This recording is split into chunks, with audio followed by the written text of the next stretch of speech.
Okay, so ano ba, maganda yung point mo before we took our break, ano? Or when we took our break. What should Filipinos be protecting?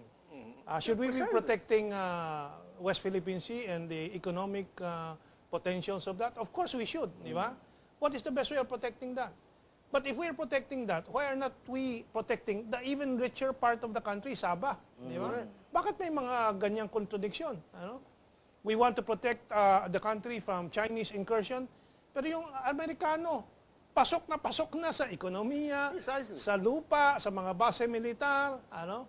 Oh. So, what are we protecting? Yan ang tanong mo kanina. You want to add to that, Karod?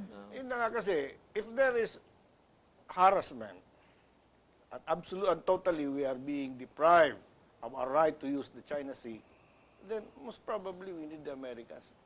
But as I see it, we are creating our own enemies eh. Wala naman talaga. In fact, they have been encouraging us to have a dialogue. Open ang China sa tinatawag na agreement in negotiation. Mutual development. Yes. Yeah. Joint exploration. Joint exploration. Joint development. Ano problema ron eh? Wala akong nakikita problema. Tayo lang ang mga magagaling, yung mga amboy dyan sa Department of Foreign Affairs. Yan ang magagaling eh. Sila nag-create ng kaaway natin para ma-justify ang American presence. Of course, sila naggugulo dyan. And otherwise, we will be asking ourselves this question. Bakit nga ba? Why are you here? That is the question. Let's ask our regular guest also from the Nationalist Filipino Movement, NATFIL, si Ferdie Pasion. Nakikinig ka habang naghihintay kang sumali.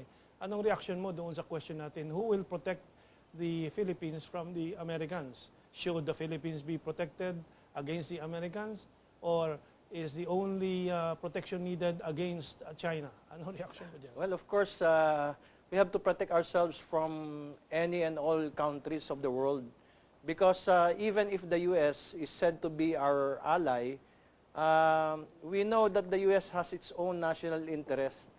And as Filipinos, we should put our national interest first, the interest of our country and our people. So, who would protect us from the foreigners? Not only the China, but also the United States. I surmise that it is us, ourselves, the Filipinos, that should protect our own national interest. Sino naman ang Pilipino? Dahil tama, ano? Filipino should protect the Philippine interest. But if we look at our Department of Foreign Affairs Secretary, matagal nang sinasabing may green card siya, hindi niya dinideny for several years na. Ano, kung isang totoong Filipino citizen naakusahan na may green card tapos may katungkulan na napakataas, he would immediately come out and deny that. Because it is true, he does not. Ano?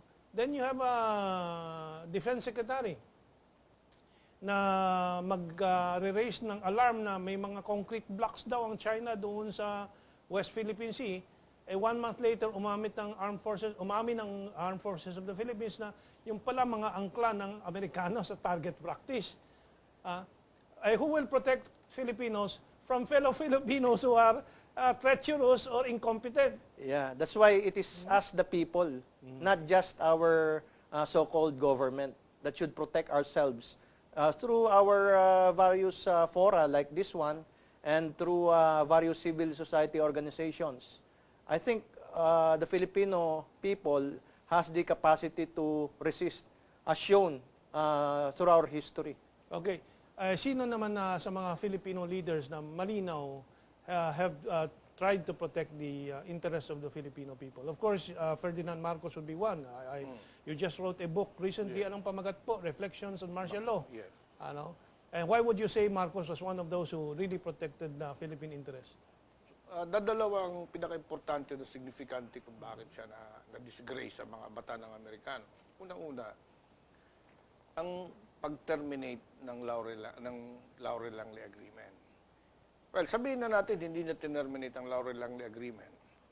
But Marcos never did anything. He did not lift a finger to extend the Laurel Langley Agreement. In fact, as early as 1973, sabi niya, tatapusin na lang natin yan hanggang July 1974. Beyond that, bala na yan. So yung Laurel Langley Agreement may kaugnayan sa ating pag-uusapan na Trans Pacific privatization. Although tawag ni Obama dyan, partnership. Eh, lahat ng partnership sa kano, dehado sa partner ng kano, di ba? But we will go focus on that. But this is trade-related din kasi Laurel Langley, please refresh the memory of our audience sa ibig sabihin ng Laurel Langley Agreement. Ang pinakabuod ng Laurel Langley Agreement, lalong-lalo na sa asukal, lahat ng asukal natin, kahit gaano ipoproduce natin, bibili natin. Bibilin ng US. Amerikano, bibili ng Amerikano yan. Medyo nakakataas ng konti kasi ang pangangailangan ng kano, bumulusok lalo noong 1953, o nung after 1957, dahil nanalo si Fidel Castro. Tandaan mo, nung nanalo si Fidel Castro, naputo lang Cuban sugar sa Estados Unidos. So, naganap sila ng panibagong palengke. Tayo ang napagbuntunan nila. Pinataas ang quota natin yung mga yan. Diyan nung bumibili sila sa atin ng asukal, diyan naman nag-create yung oligarkiya, yung mga elitista, sa Pilipinas. yung mga asindero. Dumami lalo ang asindero sa mga yan. Yan, yung mga tinatawag natin sugar barons. Sugar barons. Yung mga yan yung nagtayo pa nga sila ng kahirop, meron sila yung mga Manila Spy Bar, puro mga asindero lahat yan. Nawala yan nung panahon ni Marcos hanggang ngayon. Kaya yung mga elitista dito nanggigigil sa kanya dahil hindi niya in-extend yan. Nakatiwangwang karamihan ng mga yan. Ayaw din naman nila palang reform. So Laurel Langley, may favored nation status ang Pilipinas sa sugar export. Preferential treatment. Ano naman kapalit? Ng US naman, anong hiningi ng US? Well, equal right to own property. Ayun, ang pinaka kapalit niyan, siyempre, binigyan sila ng access sa investment, unlimited ownership sa certain pati sa hindi lang sa mga enterprises, sa corporations, kundi pati sa mining. Lahat 'yun nakuha nila. That's why at that time PLDT, Meralco, Manila, Benguet Mining, Lipanto, karamihan pag-aari ng Estados Unidos. American companies. Pag-aari lang ng mga Amerikanos yan. Mga San Miguel, pag-aari ng mga puti. Ang argumento naman ng mga nag-defend ng Laurel Langley, may karapatan din naman ang Pilipino mag-invest, mag-may-ari ng negosyo sa US. Pero siyempre alam naman natin, wala namang ganyang kalaking kapital at kakayahan, di ba? So unequal talaga yung... Sintido ko muna yan Paano ka mag-i-invest? Yung piso mo, bago ka makakuha ng $1, mag-iipon ka, at that time, isa sa 8 to 1. Paano makukuha yan? Una-una, ang Estados Unidos, ang permiso, hindi ka ang nakipag-usap sa atin, ang federal government nila. Pero pag nagpunta ka, nagnegosyo ka doon, manghihinga ka ng permiso hindi na sa federal, kundi sa state government. Pag hindi ka payagan, sabi niya, sino ka? Tapos, hindi ka rin makakapasok. Now, the second point na sinabi ko kung bakit napaganda ng Presidente Marcos, yung military bases agreement. I would like to clarify this kasi ito si Salonga, pinagpipilitan niya na ang Senado, nung siyang Senate President, siya nagpatanggal ng base militar sa Pilipinas. Hindi. Ang base militar sa Pilipinas, pinirmahan ni Marcos Setyembre, nasa Washington siya, 1966. Okay. Noong 1966 na yun, pag binilang mo sa 25, according to the agreement, 1991, September rin, na mag-i-expire yan. So, kaya nung nagrarally sila dito, ang nirarally nila hindi yung ang nirarally ang dinesisyonan pala ni Salonga yung bill na ipinail ng mga katsaba ng Amerikano nila Herrera, marami nag-file na i-extend. Pero kung hindi sila nag-file ng bill, by itself mag-i-expire yung military bases dito. Matatanggal sila. Kaya para si Marcos siya nagsabi niyan hanggang 1991 lang kayo. Na dapat, anong taon yun matatapos? Di ba? 1991. Hindi ba pinaiksi niya? Pinaiksi niya kasi naulit, hindi yung pinaiksi niya from 1999, 5. Ang 5 years niya, inirenew yan 1978 hanggang sa, actually, ang nirenew, inuno lang niya sa 1991. Pero going back to that, itong nakaano doon, nung 1991, inacknowledge si Marcos nung Core Constitution. It was incorporated in the 1987 Constitution that the treaty will expire by 1991. Alam mo kung saan kinuha yan? Sa Johnson-Marcos Communique. Doon pa nila kinuha yan. Inalis lang nila pangalan ng tao. Pero yun na yun Okay. Let me go to anything to add there, Ferdie? Well, of course, during the time of Marcos, the Philippine national interest was well-defined. And we developed our own industries despite of the opposition of the Americans. And We identified 11 major industrial projects. We went into shipbuilding. In fact, we built oil tankers to carry oil from China and Iran, cheap oil from those countries into the Philippines. And he did not privatize any government corporation or government property. It is on record that there was no privatization. In fact, there was nationalization with regards to Meralco, Petron, and other companies. Anybody else aside from Marcos who stood for Philippine interests? Carlos P. Garcia, the first Filipino first policy. What about ERAP? What did he do for ABAC? Kasi mukhang pinabagsak din siya ng mga iba't ibang mga vested interest. Ano bang ni ERAP naman? Well, he dribbled, quote-unquote, the EPIRA. So he got the ire of the powers that be. What about the Mindanao situation, di ba? Yeah, he did not kowtow to the wishes of the powers that be not to touch the MILF. He conducted an all-out war campaign against the MILF, not because he wants war, but because he saw the video wherein civilians were being beheaded. So, there seems to be a pattern. Si Garcia, who stood for the Filipino First policy, pinatalo nila by supporting Diosdado Macapagal, a $20 million or $200,000 contribution to the campaign of Macapagal at that time. Yes, no? yes. That's on record.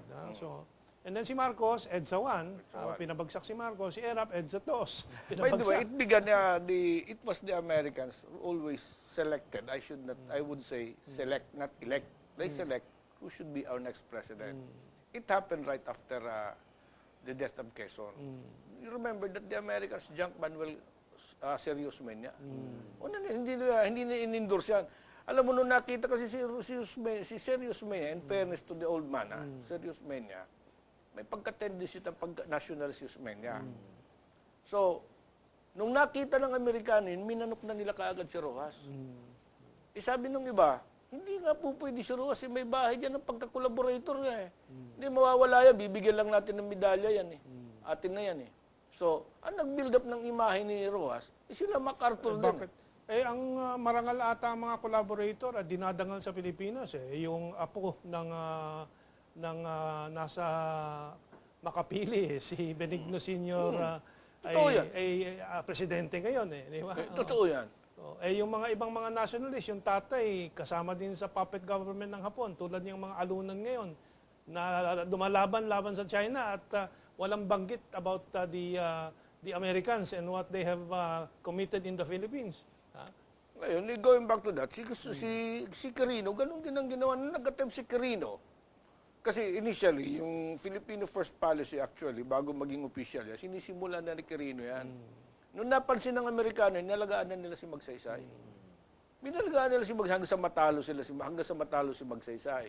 Ganun din ang ginawa nila. In fairness naman. Hanggang sa matalo si Quirino. Hanggang sa matalo si Quirino. Kung ano nga kalokohan na binintang nila kay Quirino, pati nga yung golden na Orinola, binintang sa kanya. Kung ano na lang So, kaya nilang pabagsakin ang mga presidente na nagna-nationalist. Oo, correct. O patayin nila si Magsaysay, medyo tumatapang na, lumalaban na, bumagsak bigla ang Aeroplano niya.